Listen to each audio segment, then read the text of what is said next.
temor de Dios.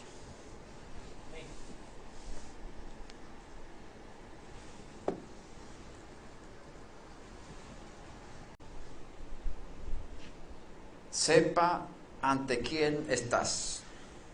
En hebreo, por supuesto. O sé consciente de quién estás parado en este momento. Así está escrito.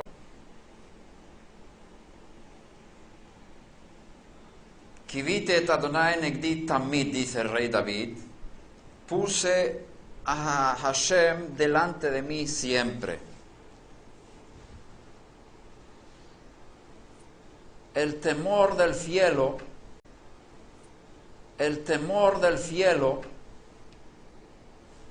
es una cualidad básica en nuestro servicio divino.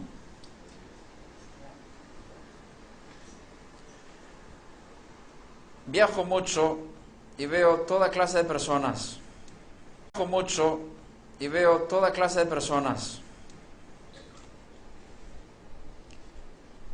Y también en Israel me encuentro con muchas personas diferentes.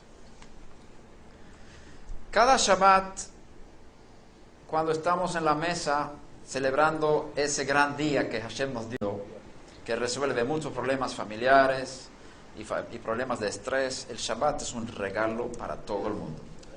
Ahí estamos cantando una canción, terminando, es una canción que bendice a la mujer, la esposa, y es la canción de la esposa virtuosa, una Jail Mirza. Y yo siempre pienso dentro de mí, yo la encontré. Y ella manda muchos saludos, se llama Hannah.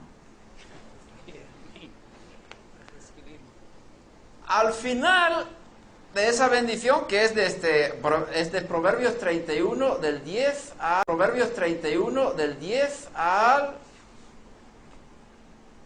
31, ¿será? No me acuerdo, creo que es el último versículo 31.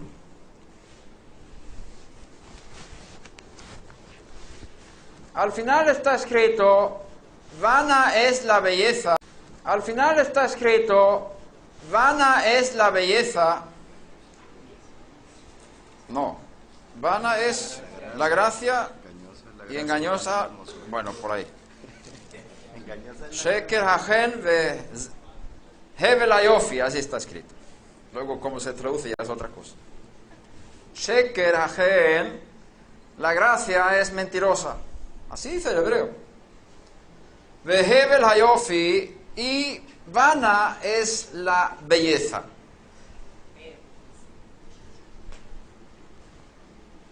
Sheker hagen ve hevel hi tithalal.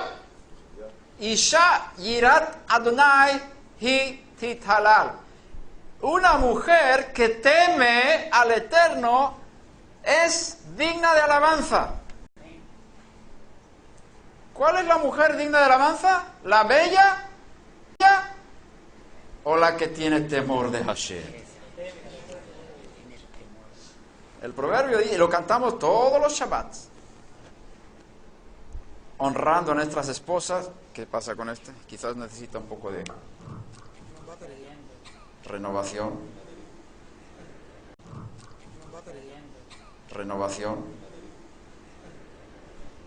Honrando a nuestras esposas, destacando no la parte exterior física, que puede ser muy bella, sino lo destacable de la mujer. Es el temor de Hashem. La mujer que teme a Hashem es digna de alabanza, no la que sea tan guapa. Yo tengo una de esas. Ella tiene mucho temor del cielo. Y una vez mi hijo, que me alegró mucho, estábamos en la mesa del Shabbat y estábamos cantando esta canción. Sheker vehevel hayofi, hoy vehevel hayofi, Isha, Isha Yirat Hashem, Titala. Es que mi mujer tenga temor del cielo. Y yo me alegré mucho. Y sabes que tiene una mujer bellísima. Tiene. Pero lo más importante es que tenga temor del Eterno. A veces me equivoco de nombres y de caras y la gente me escribe y dice, ¿te acuerdas de mí? Digo, no. Pero nos vimos ahí tal vez, muy bien. Y es difícil, son miles de personas y no tengo esa capacidad de memorizar nombres, así que si no me acuerdo de tu nombre, perdonadme. De memorizar nombres, así que si no me acuerdo de tu nombre, perdóname por favor. Pero sí me acuerdo, yo veo cosas dentro de las personas. Yo procuro mirar detrás de la fachada, a ver qué hay detrás de la cara. A ver qué hay detrás de la cara. A ver, y cuando viajo también en los aeropuertos, en los autobuses, yo miro las caras de las personas, también en los supermercados. Procuro mirar a las personas, no físicamente, sino procurar ver qué hay detrás, cómo está el alma. Lo interior es mucho más importante que lo exterior.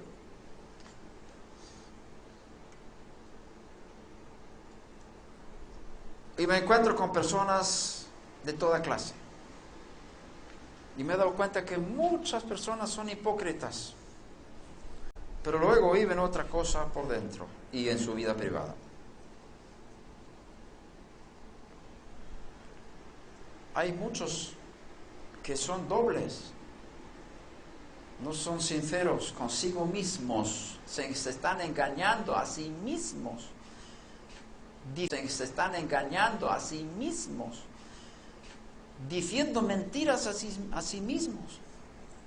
Y una de las cosas que el Eterno valora más de nosotros es la sinceridad.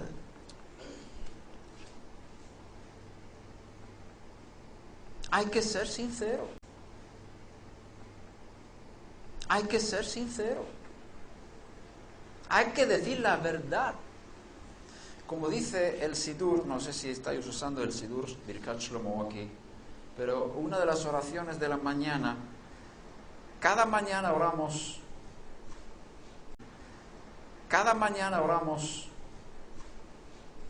que el hombre debe decir la verdad de corazón. Es una cosa que repetimos todos los días. Todos los días. Le corresponde al hombre decir la verdad en su corazón. Podemos decir la verdad con la boca, pero decir la verdad con mi corazón es decir, ser sumamente...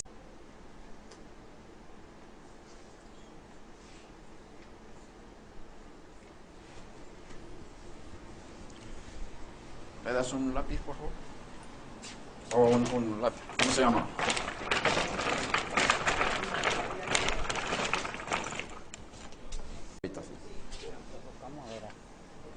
En esa. Otro sitio, pero viene.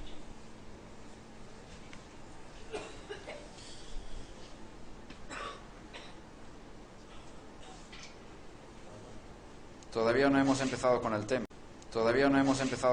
Esto es una introducción.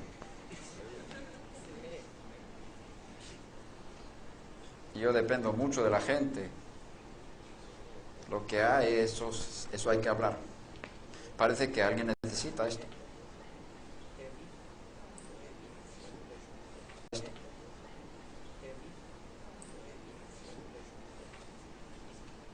Os voy a dibujar algo, es un chiste. No, es una adivinanza, no es un chiste, es una adivinanza. A ver si acertáis. Gracias.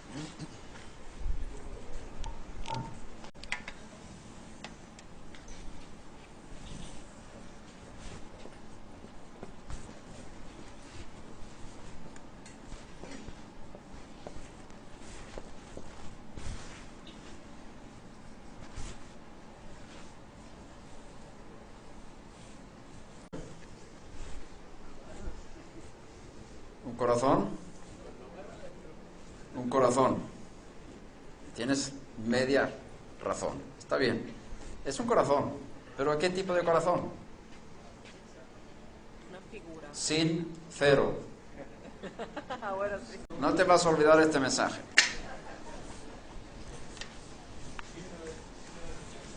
No tiene cero. Corazón sincero. Decir la verdad en el corazón. Temor de Dios inspira. Cuando estás solo delante de la televisión y vienen imágenes que te impurifican y apagas la televisión por temor a Dios.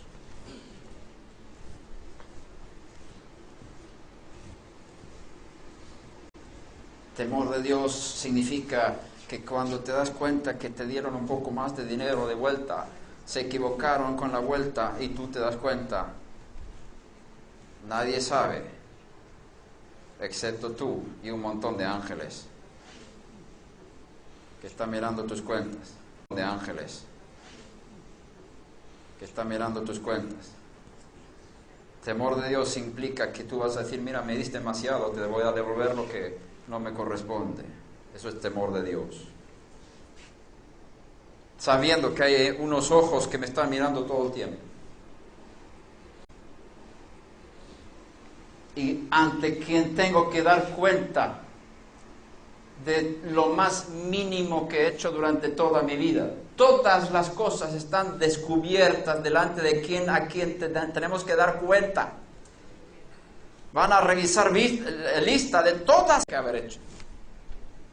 Yo todos los días pienso en el día del juicio. Todos los días tengo presente que un día voy a estar dando cuenta de mi vida delante de Él y eso produce temor de Dios.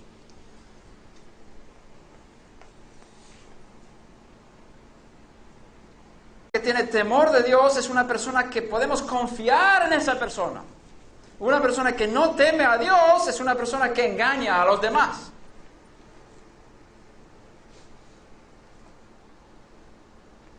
El temor de Dios me obliga a pedir ayuda, a corregir, me obliga a pedir ayuda, a corregir mis errores y las manchas de mi alma. Cuando estoy durmiendo, tengo sueños que no me agradan.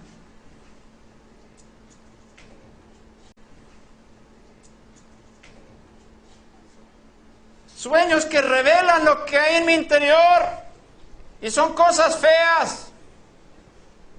¿Qué hago? Yo pido ayuda. Me presento delante de mi Padre Celestial y digo, mira, me pasa. Quiero tener pureza en lo más íntimo de mi ser. Quiero ser limpio desde dentro para afuera. Quiero hacer las cosas correctas. Ayúdame, purifícame, límpiame con la sangre de Jesús. Temor del cielo, temor de Dios.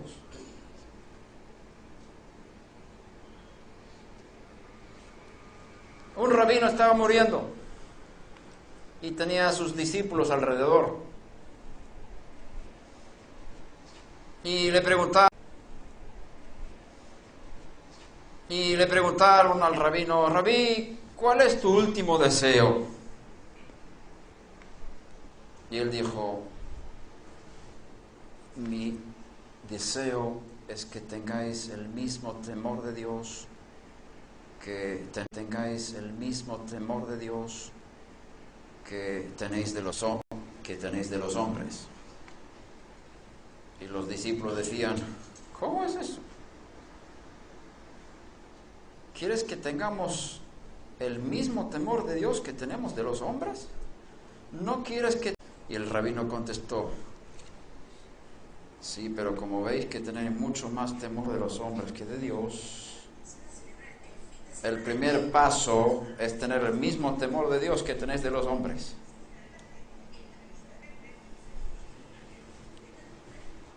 Y si llegáis a ese temor de los hombres que estáis haciendo, sirviendo delante de los hombres más que delante de Dios.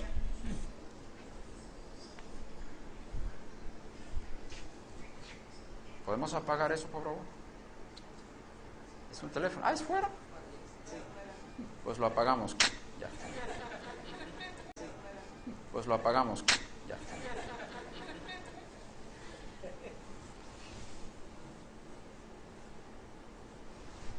Sepa ante quién estás.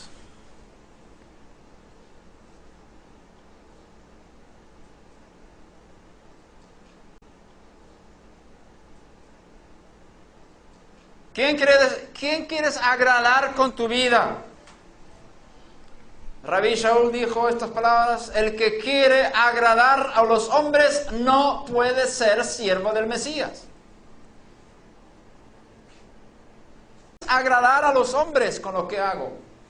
Si yo busco agradar a los hombres, no puedo ser siervo del Mesías. ¿Podemos arreglar este micrófono? ¿Es posible? Está viniendo, es como está fallando. Es un hipócrita. Habla a veces y no habla a veces. No hay ningún cable tan largo. No sé. ¿Qué hacemos? Bueno, déjalo. Vamos. Seguimos.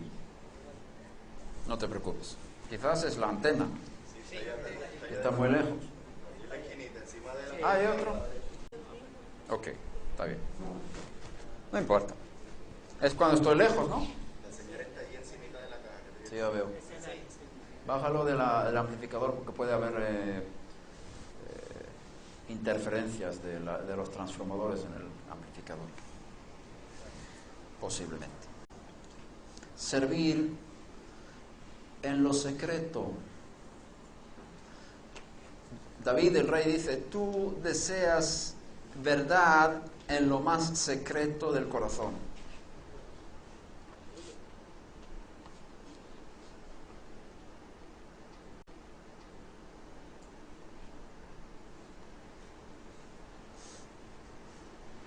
El Eterno ve lo escondido, lo que nadie ve, Él lo ve. Y ahí tenemos que servir a Dios. Y ahí tenemos que servir a Dios. ¿Dónde yo sirvo a Dios? En mi espíritu, en lo secreto, donde nadie me ve más que Él. Y un montón de demonios y ángeles. Ellos saben bien quién soy. ¿Qué hago cuando estoy solo? ¿Qué haces tú cuando estás solo? Cuando nadie te ve y tienes oportunidad de pecar, ¿qué haces? Te frenas. Es que me van a ver. Te están viendo.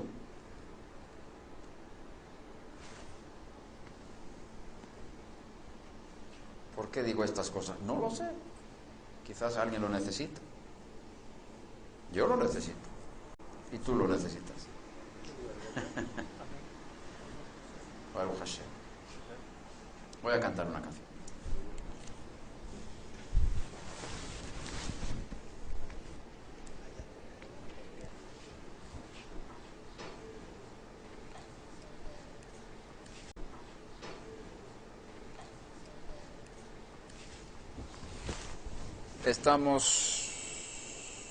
Estamos en un tiempo históricamente difícil.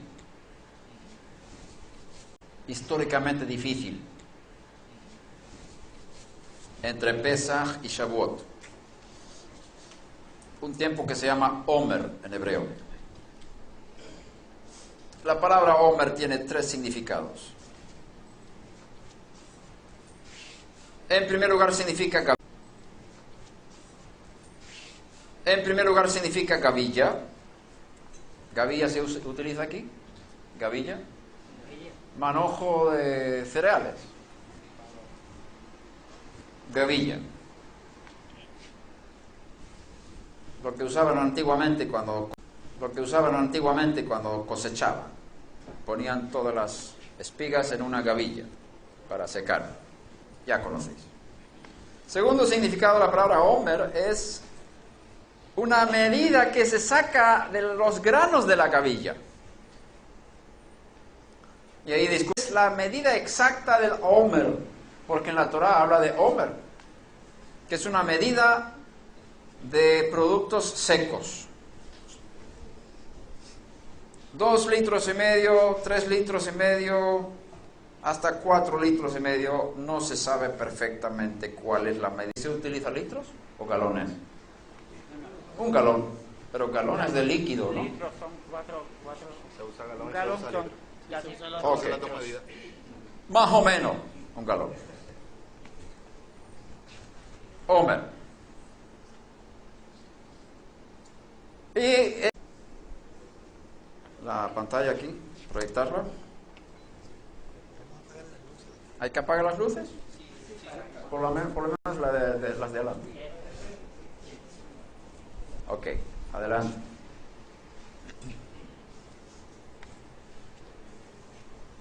¿Está saliendo? Sí. Se están calentando los motores. Aquí tenemos un esquema de las fiestas de Israel.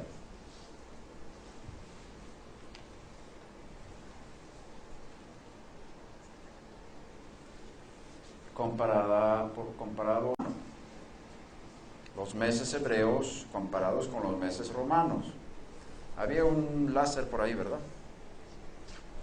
¿Me das el puntero ese? No, así. Perfecto. Perfecto. Tenemos el primer mes del año desde la salida de Egipto, que es Nisan, también llamado Aviv. Conocéis estas cosas, ¿verdad? Voy a probar un poquito qué nivel tienen por aquí.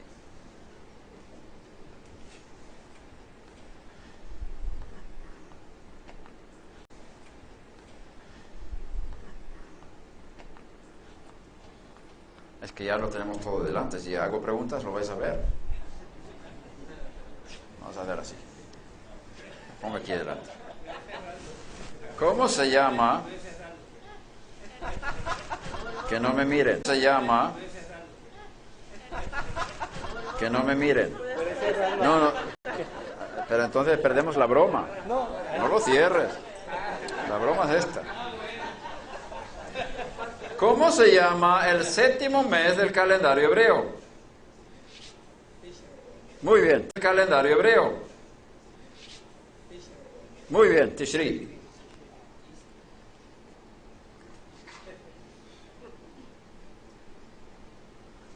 ¿En qué mes se celebra Purim? Aquí saben muchas cosas.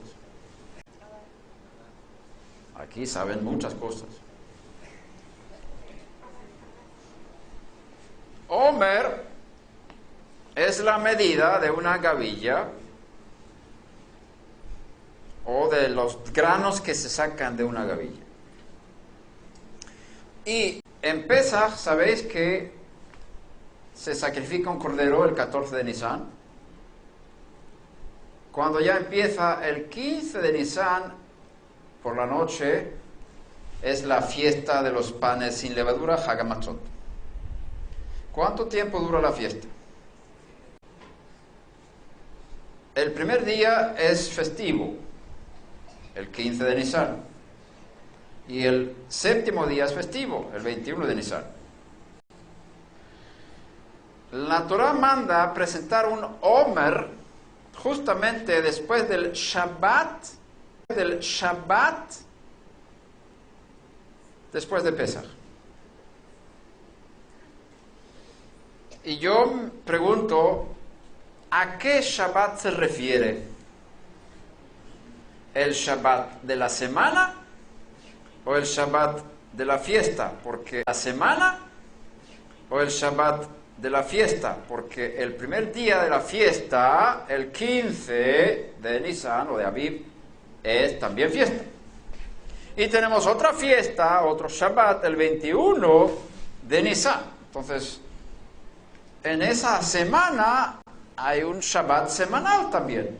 Tenemos 3 Shabbats en juego. Podrían ser 4.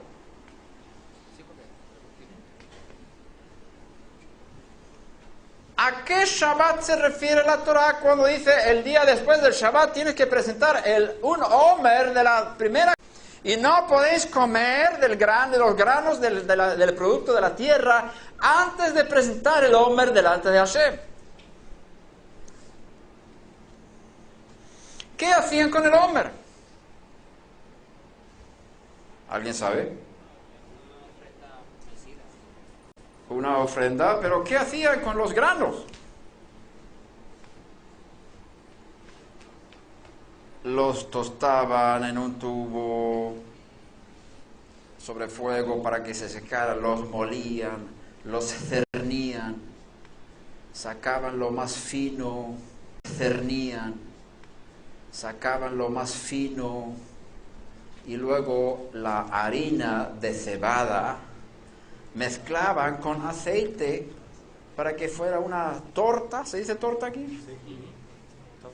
Y esa masa con aceite se presentó como ofrenda.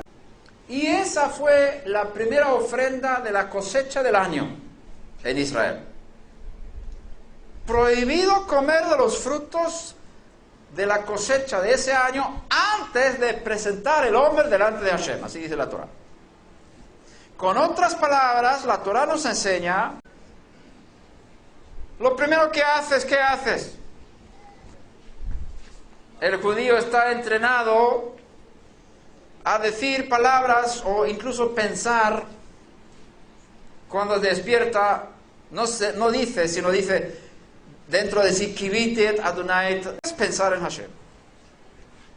Ponerle delante. Segunda cosa que dice con voz alta, Modeh ani lefaneja melech chai vekayam shehechezarta bi nishmati behemla rabban unateja. Te doy gracias, Rey melech chai vekayam, viviente y Rey melech chai vekayam, viviente y existente, que me has devuelto el alma. Grande es tu misericordia. Es decir, estuve durmiendo, casi estaba muerto, porque el sueño, el dormir es una parte de la muerte. Entonces, cuando vuelves por la mañana, das gracias porque ha vuelto el alma para darte fuerza para poder levantarte. Y el judío empieza a bendecir. Primero va al baño, hace Netilat Yadayim, pronunciar el nombre de Hashem sin tener las manos purificadas. Por lo tanto, no puedes decir Shema antes de purificarte las manos, porque estás diciendo el nombre sagrado y tienes que purificarte las manos primero. Por la mañana, bendiciones matutinas, todo está en el Sidur. El judío practicante está entrenado a dedicarse al Eterno 24 horas al día, de cada segundo de su vida. Es un sistema de adoración el judaísmo. Es un sistema de oración el judaísmo. Es un sistema de oración. Lo puedes tomar de forma legalista y morirte de aburrimiento, o lo puedes utilizar como una herramienta para elevarte espiritualmente. Tú eliges.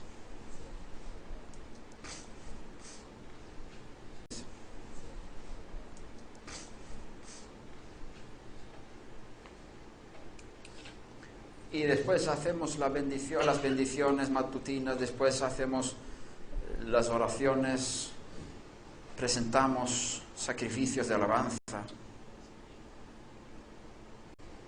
oramos por Israel, por otras muchas cosas, y después desayunamos.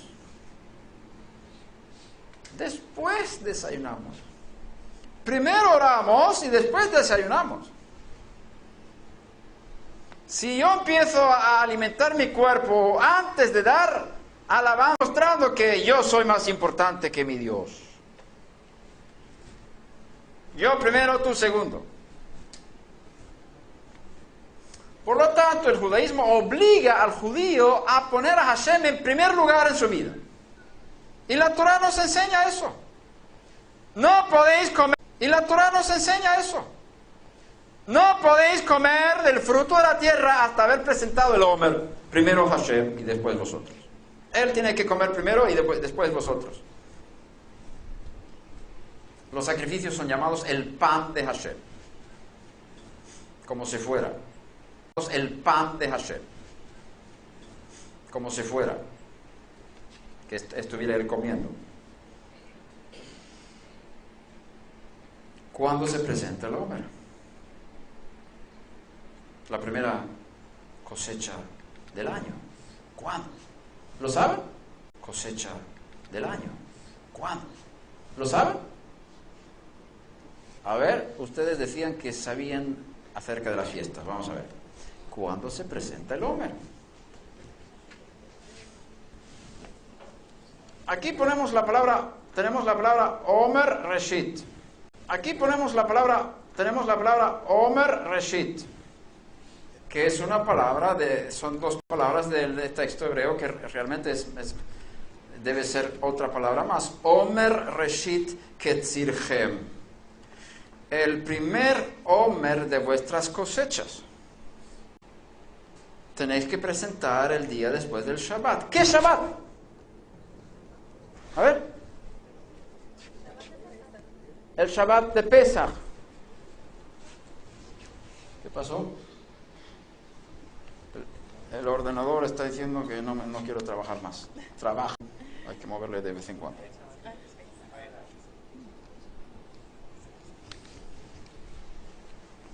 Entonces,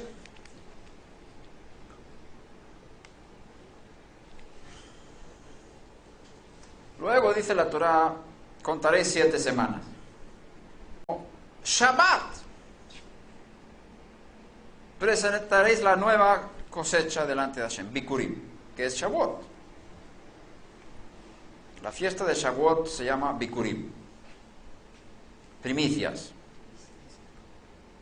Y si alguien aprendió que es su enseñanza, porque en ningún lugar de la Torah el Omer se menciona como Bikurim. Es una enseñanza que se mezclaron ahí las cosas. Algunos que enseñan eso por ahí. Bikurim siempre es Shavuot. Como la Torah dice que después del 7º Shabbat tenéis que celebrar Bikurim, la fiesta de las semanas, Shavuot. Estamos en conflicto.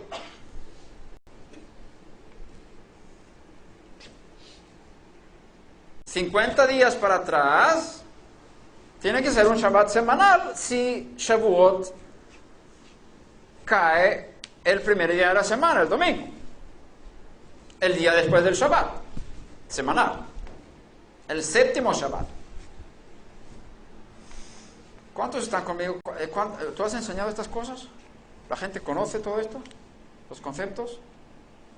Quizás no en la manera... Ok, está bien. Con eso esa respuesta es suficiente.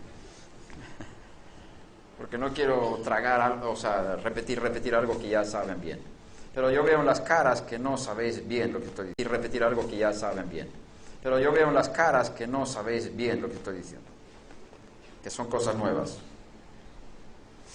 Tenemos un conflicto. La Torah misma es ambigua. La Torah misma presenta un texto que puede ser interpretado de dos formas.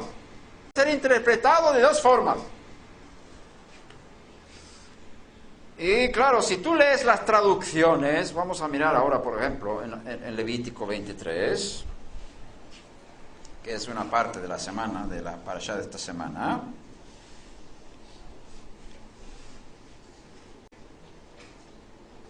¿Cuánto tiempo tenemos? Toda la noche.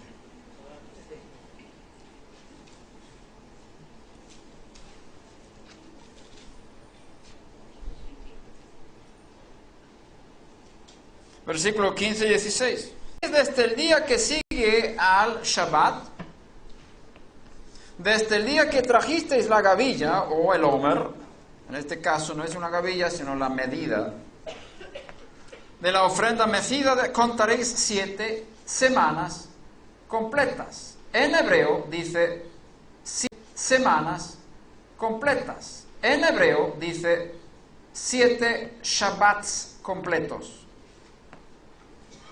Sheva Shabbatot Tmimot. Creo que dice. Y luego dice 16, contaréis 50 días hasta el día. Contaréis 50 días hasta el día siguiente al séptimo Shabbat. Entonces presentaréis una ofrenda de espiga tierna a Hashem. Según esta traducción, que es una interpretación, leemos versículo 16, parece ser que tiene que ser el domingo que hay que presentar la nueva cosecha, que es el trigo. Primero la cebada y después el trigo. Pero si el Shabbat, cuando hay que presentar el Omer, es el Shabbat de la fiesta, no siempre cae en primer día de la semana. Tenemos conflicto.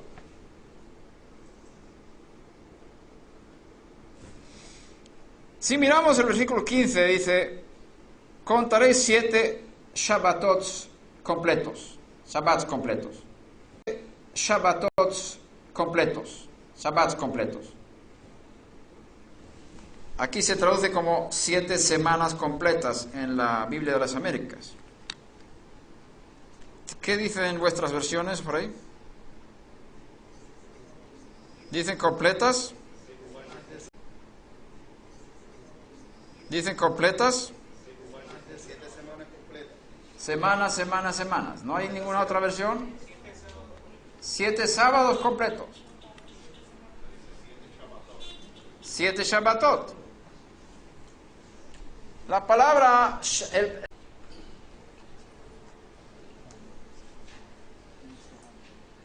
Shabbat significa varias cosas. Y así es como el hebreo funciona. Tiene varios significados cada término. Y hay que saber cuándo significa una cosa y cuándo significa la otra. Por ejemplo, la palabra Elohim, o ángeles, o demonios, o dioses de Egipto. Hay que saber cuándo el término significa una cosa y cuándo otra. Y en este caso, la palabra Shabbat también significa semana. Por eso la Torah, porque ahí no se refiere a los días, sino a algo que hay que completar, es decir, cumplir 7 días, 7 semanas completas, porque de esa forma se tradujo en muchas Biblias. Pero la palabra es la misma, Shabbat. Se da a entender que no se refiere al día, sino a la semana. ¿Ves?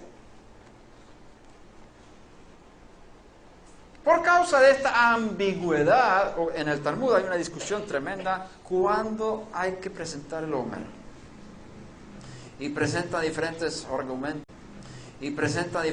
argumentos. Si el Shabbat de la semana cae el primer día de Hag Matzot, y entonces, ¿cuál es el Shabbat de la semana primero? El Shabbat de la semana segundo, al final de la fiesta.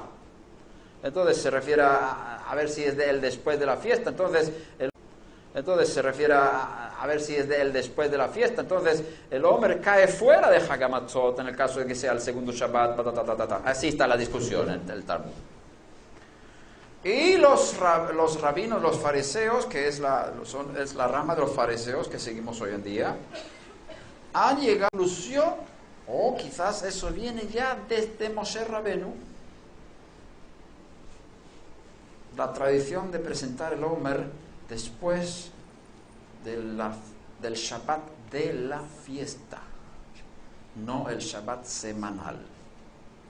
Sin embargo, de la época del segundo templo, llamados los saduceos, que no estaban de acuerdo con la interpretación farisea. Y decían, la Torah enseña que hay que presentar la nueva cosecha de trigo. Shavuot tiene que caer en el primer día de la semana. Y eso enseñan los caraítas hoy en día. Y eso enseñan muchos mesiánicos hoy en día. Porque ellos leen las traducciones y no van al hebreo y sacan interpretaciones de las traducciones y ahí están destinados a fallar. Por razones de las traducciones, y ahí están destinados a fallar, porque las traducciones son interpretaciones. Hay que ir al hebreo. Sin embargo, respetable la interpretación de los caraítas, porque ellos sí van al hebreo. Es decir, si leemos el texto tal cual, hay una inclinación a que Shavuot debe caer en Yom Rishon, en domingo, en primer día de la semana. El segundo tiempo del segundo templo fue la interpretación farisea, que era la más estricta. Aunque los saduceos tenían mucho poder en el templo, la enseñanza de los fariseos estaba tan arraigado en el pueblo que la tradición farisea incluso en el templo. El Sanedrín, había varios Sanedrín, cada grupo tenía su Sanedrín, pero el Sanedrín principal de la nación, que era el gobierno principal de la nación, estaba compuesto por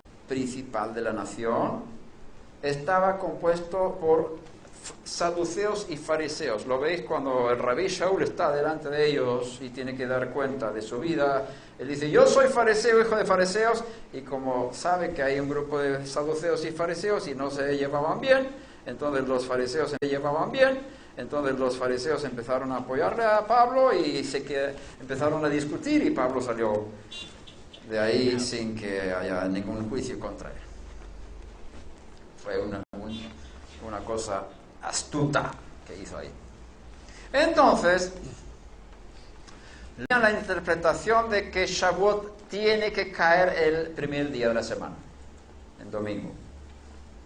Y eso está dentro del marco de la Torá. La Torá puede perfectamente interpretarse de esa forma.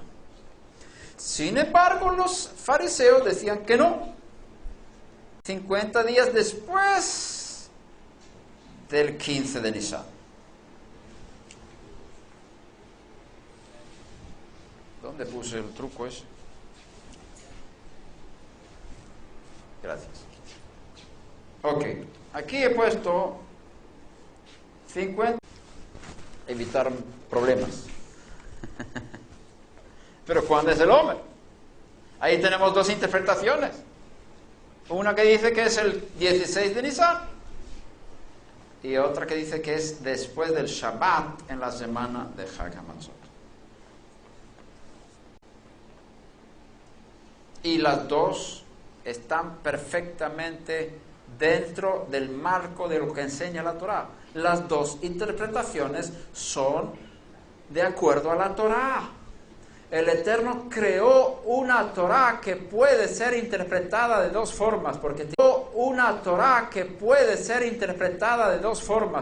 un propósito con eso.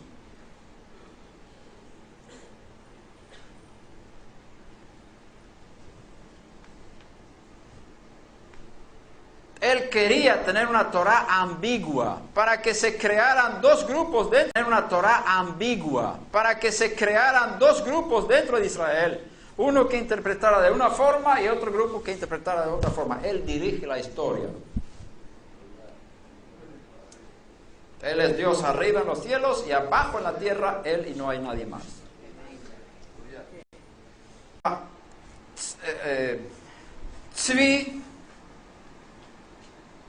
Yehiel Tzvi Lichtenstein, que vivió en el siglo XIX en Europa, era un rabino de alto rango.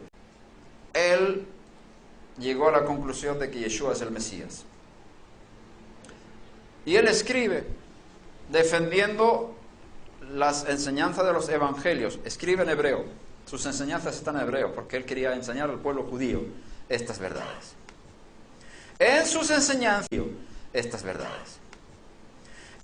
enseñanzas, él defiende el ataque que le están haciendo contra los evangelios.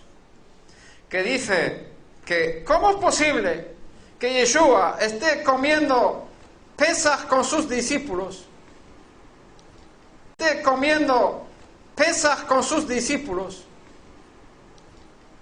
una noche anterior, y cuando es el colgado, es el momento de sacrificar el Pesaj en el templo, el Cordero Pascual.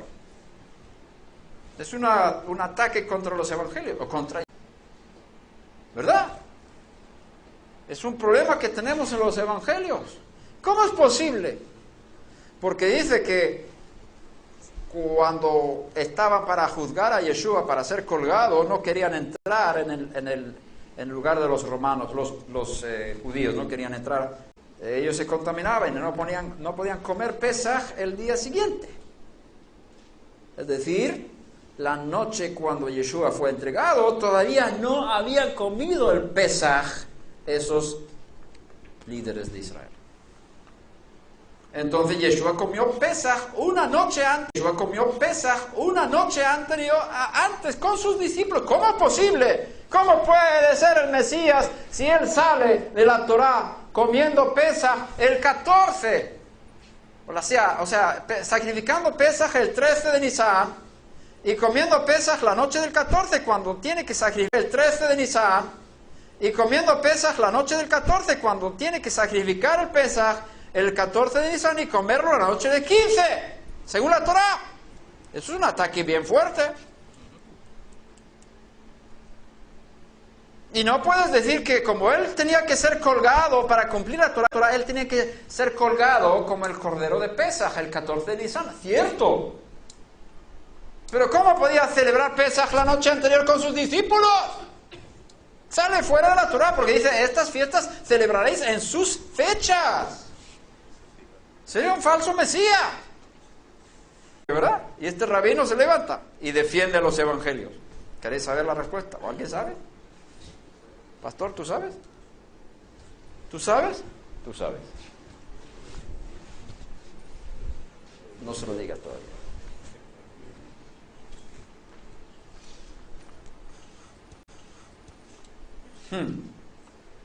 El rabino Yehiel Tzvi Lichtenstein dice, y muestra evidencias de las tradiciones judías, de los escritos antiguos, que hubo un momento en la historia cuando el Sanedrín, que fue dirigido principalmente por los saduceos, sobornaron a 2 testigos con 300 o 200 susim, que era la moneda del tiempo, para que dijeran que la luna nueva no fue vista en aquel día, sino un día después, con el propósito de poder celebrar ese año Shavuot en Yom Rishon, en domingo, porque esa fue su interpretación de la Torá. Entonces manipularon la luna nueva y había un día de diferencia difíciles, como el 14 de Nisan, depende de la luna nueva. En ese tiempo no tenían un calendario fijo, se regían por la luna. Antes de cada nuevo mes, que luna nueva, tenían varios testigos que salían a mirar al cielo durante la noche para ver si veían la luna nueva. Ante el Sanedrín, ellos proclamaban el nuevo mes, el primer día del mes siguiente. Entonces, cada mes tenían que estar pendientes de lo que veían en el cielo. No tenían nada calculado de antemano, sabían más o menos, porque un mes lunar son 29 días y medio.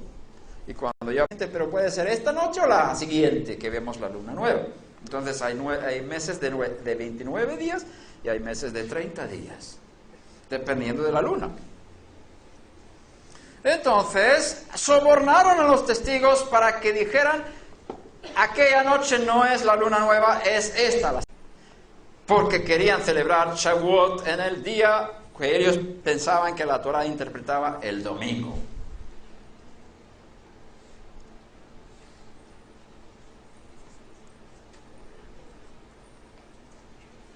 Entonces proclamaban un día después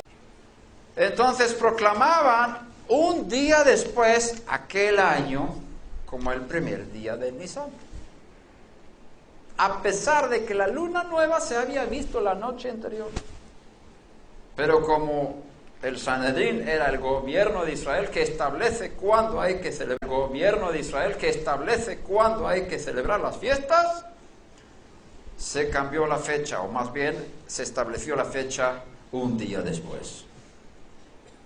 No según la luna, sino según los falsos testigos, que habían sido sobornados por el mismo Sanedrín. Y hicieron ahí un truco. En la mente de saduceos prevalecía esta decisión nacional, para toda la nación. Sin embargo, enseña el rabino, hubo un grupo reducido de fariseos, que sabemos que tenían otra interpretación de la Torá, que decían, no es cierto que la luna nueva fue esa noche, fue la noche anterior. Un grupo reducido de fariseos, no todos los fariseos, según el rabino. Eso pasó una vez en la historia de Israel. Esto pasó una sola vez. Pasó una vez en la historia de Israel. Esto pasó una sola vez. Un evento único en la historia de Israel. Y dijeron, no. La noche anterior fue Rosh Chodesh. Así que nosotros no vamos a someternos Rosh Chodesh. Así que nosotros no vamos a someternos este año a la decisión del Sanedrín, del gobierno, Corte Suprema de Israel. Nosotros vamos a celebrar Pesaj un día antes, según la luna, no según lo establecido por el gobierno de Israel. Entonces hubo 2 14 de Nisan ese año. Uno, según el grupo reducido de los fariseos que seguían la luna, y el segundo día, que fue el oficial del Estado, de la nación, proclamó en la nación. El gobierno delegado del cielo. 2. Por lo tanto, está bien. Por lo tanto, cuando Yeshua celebra Pesaj con sus discípulos, lo hacía según el grupo de los fariseos reducido, que no aceptaban la orden de los saduceos, del Sanedrín, y eso estaba dentro del marco de la Torá. Y el día siguiente muere la Torá. Y el día siguiente muere en el madero el 14 de Nisan establecido por el Sanedrín, y muestra así que el gobierno de los rabinos y de los gobernantes, los jueces de Israel, tienen autoridad incluso para orar que el cordero tiene que morir el 14 de Nisan. La muerte de Yeshua muestra que el Sanedrín tiene autoridad para cambiar las fechas de la fiesta. Y Yeshua está dentro de la... Pero gracias a Hashem, que hubo 2 interpretaciones de la Torá, Hashem creó la Torá de forma ambigua para que pudiera ser interpretada de las 2 formas, para que se crearan 2 grupos de interpretación en Israel, para que Yeshua pudiera celebrar Pesaj con sus 2 y morir en 14 de Nisan el día siguiente. Y los 2 están conforme a la Torá. Se me eriza el pelo, bendito sea Hashem. Qué grande es nuestro Dios. Él dirige la historia conforme a sus propios propósitos. Dirige la historia conforme a sus propios propósitos. Nosotros hoy en día seguimos la tradición farisea. El Omer lo contamos según el gobierno que tenemos espiritual en Israel, los rabinos. Y no hay rabinos. Y no hay motivo para cambiar eso. Si tú vas a celebrar las fiestas de Hashem, sigue la tradición judía. Los judíos han recibido la autorización del cielo para decir cuándo se celebran las fiestas. No cielo, para decir cuándo se celebran las fiestas. No salgas fuera del pueblo judío en tu celebración de las fiestas. Hoy en día tenemos un calendario fijo establecido por un rabino, Hillel II, en el siglo cuarto. ¿Ok? El tercer significado de la palabra Omer, que no lo dijimos. Dijimos dos. ¿Cuáles son los dos? Primero, gavilla. Segundo, una mida. Y el tercer significado es el tiempo entre Pesaj y Shavuot. Nosotros estamos en el Omer, que son 40 días más uno. Y la Torah enseña que hay que contar días y semanas. Por eso contamos días y semanas. Y ahí hay discusión si eso se considera como un mandamiento o 49 mandamientos.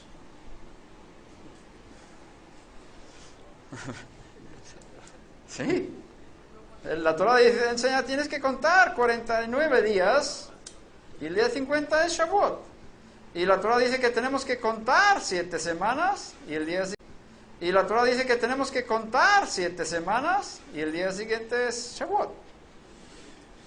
Entonces son 7 mandamientos, 49 mandamientos o un solo mandamiento. No es fácil saber, la Torah fue escrita de manera que hay que discutir para ver qué hacemos. Si hubiera sido muy fácil la Torah, no tendríamos nada más que discutir. Entonces, Hashem creó la Torah de tal forma complicada que los hombres estuvieran ahí todo el tiempo discutiendo a ver qué dice la Torah. ¿Qué quiere decir Hashem? Si hubiera sido demasiado fácil, nos olvidamos, ya lo sabemos. Vamos a hacer otras cosas en la vida.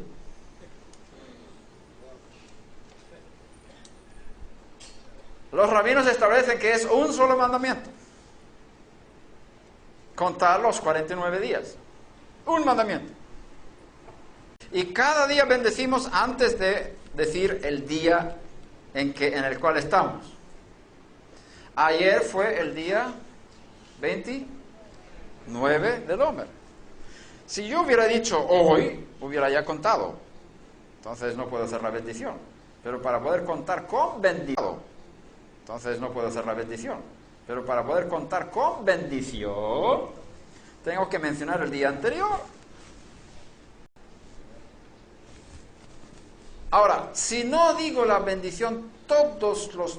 voy a hacer otra forma. Si no cuento todos los días, aunque no diga con...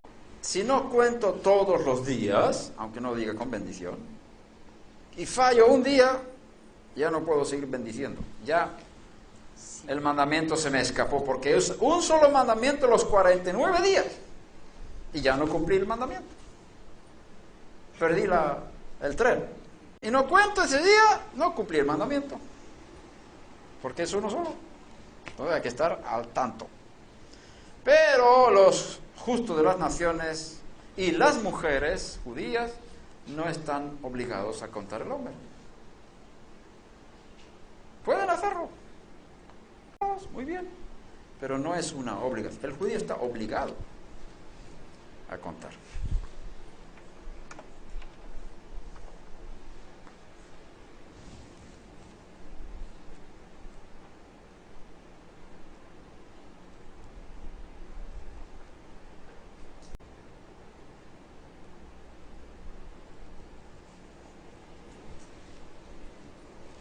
Creo que vamos a tocar un tema más. Vamos a apagar este.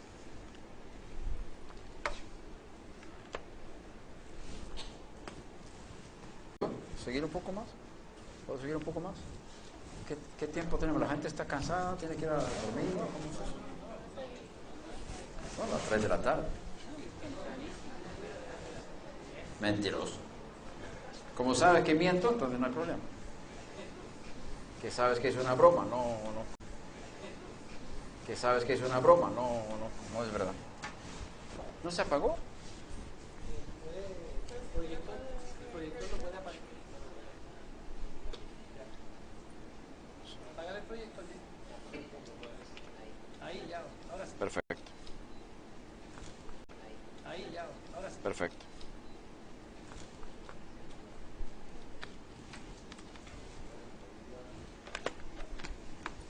Bien. Ayúdame, Padre, ayúdame, Padre. ¿Podemos encender las luces, por favor? ¿Cuál es la primera letra de la Torá?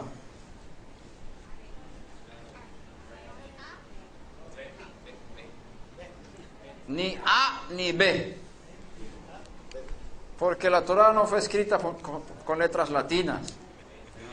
Ni A ni B. Bet. ¿Qué dice la primera palabra de la Torá? Bereshit. ¿Qué significa Bereshit? En el principio de.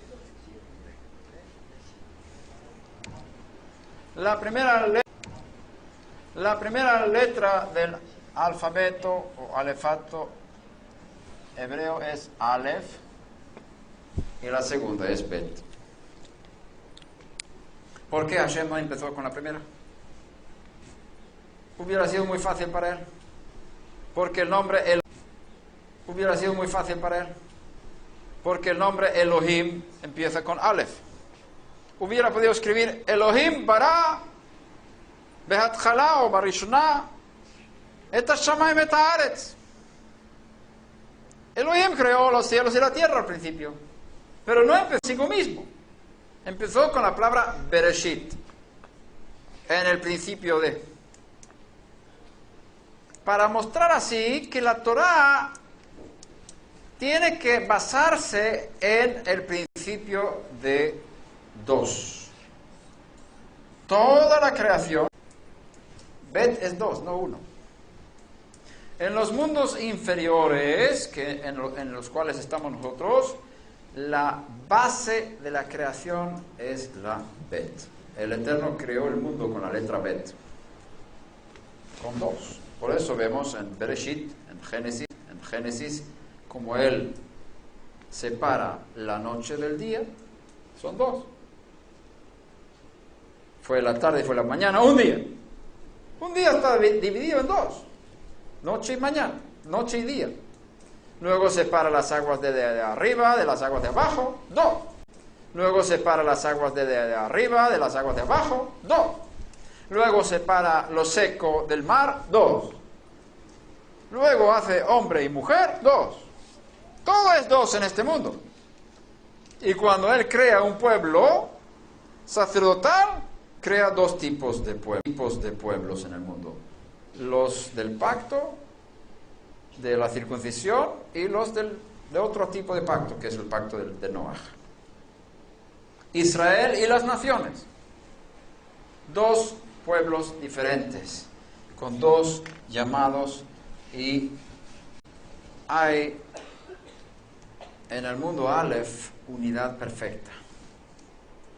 Y voy a ser muy breve porque este tema es bien largo y tengo mucha enseñanza en la página web sobre esto. No sé si cuántos han escuchado las enseñanzas sobre esto.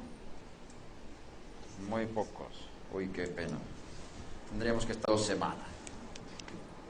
Ya, bienvenido. Ay, Padre, ayúdame.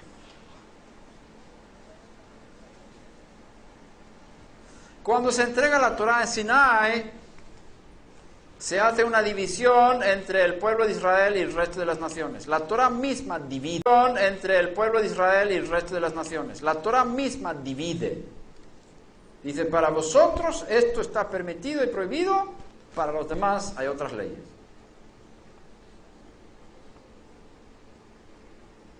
La Torá no es para todas las naciones tal y como es toda la Torá. Tal y como es toda la Torá, con 613 mandamientos.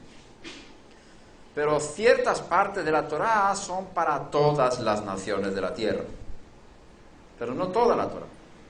Hay una división en el principio Bet. Dios quiere que haya una división entre... Cuando Moshe y los demás llegaron a Elim, encontraron 12 fuentes de agua y 70 palmeras. ¿Qué simbolizan las 12 fuentes de agua? Las 12 tribus de Israel. ¿Y las 70 palmeras? Las 70 naciones. Entonces, las tribus de Israel fueron creadas para dar vida a las naciones. 70 palmeras reciben el agua de las 12 fuentes. Hay división. Pero no vemos que Moshe transformó las palmeras en fuentes de agua. y no quiere que haya demasiadas mezclas. Puede que una persona pase de un lado a otro, pero no puede pasar de ser Israel a no ser Israel. Si ya pasas de gentil a judío, no puedes volver atrás. Imposible. No se puede. El nuevo nacimiento, basado en la resurrección del Mesías, se crea un nuevo hombre.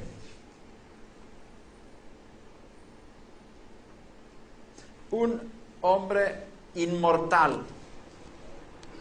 Todo hombre inmortal.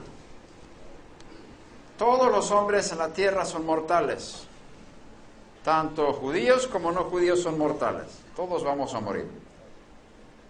Hay 2 personas en la historia que no han muerto. ¿Quiénes son? Enoc. ¿Quiénes son? Enoc. Elías. Pero todos los demás han muerto. Entonces, el ser humano primero es mortal de la tierra. En la resurrección de Mashiach es parte del mundo Aleph, donde no hay diferencia entre judío y no judío. La nueva creación en Mashiach es un ser humano inmortal. Es la base del servicio celestial sobre una vida indestructible. Por lo tanto, abajo en la tierra hay 2, arriba en los cielos hay un solo hombre. Ese hombre fue resucitado, fue elevado sobre toda la creación. Y el que ha nacido de nuevo está dentro de la creación. Y el que ha nacido de nuevo está dentro de él. ¿Dónde estás tú? Tu espíritu está dentro de Mashiach, encima de toda la creación. Y Rabbi Shaul dice, aquí no hay hombre ni mujer, ni judío ni griego, ni esclavo ni libre, aquí son todos uno, ni griego, ni esclavo ni libre, aquí son todos uno en el Mesías. ¿Dónde? En el mundo Aleph, no aquí abajo. Todavía sigue habiendo diferencias entre hombres y mujeres, todavía sigue habiendo diferencias entre judíos y no judíos, pero en el mundo de la nueva creación todos somos iguales. Pero en el mundo de la nueva creación todos somos iguales. No hay diferencia ninguna. Muy importante entender esto. En el nuevo nacimiento no hay división. En el nuevo nacimiento no hay división. Somos Ejad. Porque estamos en las esferas de arriba, del Atzilut, de la emanación de los mundos superiores, en el Mesías. Y dice Rabbi Shaul, poner la mira en las cosas de arriba, no en las de abajo. Entonces, el judío que está aquí y el gentil que está aquí, arriba, si están en el Mesías, son uno, completamente uno. Son inmortales, son sacerdotes y reyes con las mismas condiciones.